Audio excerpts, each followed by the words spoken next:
Magandang araw po sa ating lahat, lalong-lalo na po sa ating mga lolo at lola.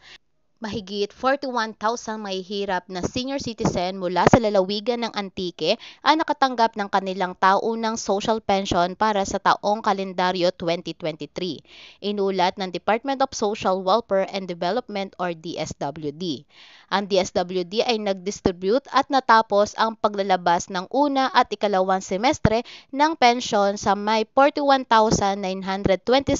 indigent senior citizen sa lalawigan, sabi ni DSWD Assistant Secretary for Strategic Communication Romel Lopez. Natapos na ang ating DSWD Field Office 6 Western Visayas ang first semester payout noong Abril at ang second semester payout noong Oktubre. Malaking tulong ang social pension for indigent senior citizen para higit pang matulungan ang mga matatanda para sa kanilang pang-araw-araw na pamumuhay at iba pang pangangailangang medikal, sinabi ni Secretary Romel Lopez, na tagapagsalita ng DSWD, na ang mga mahihirap na senior citizen ay may karapat-dapat na makatanggap ng 500 kada buwan or 6,000 taon-taon. Ang social pension ay binibigay sa sinumang matanda na may edad na 60 taong gulang pataas na mahina, may sakit o may kapansanan at walang pensyon o tulong pinansyal mula sa kanilang mga kamag-anak upang suportahan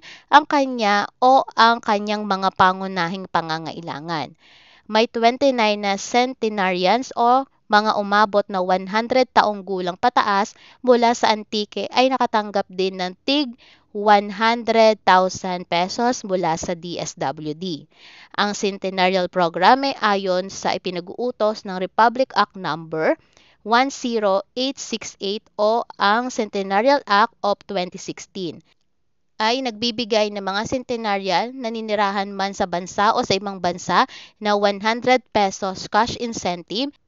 at isang liham na pagbati na nilagdaan ng Pangulo ng Pilipinas na binabati sila para sa kanilang mahabang buhay.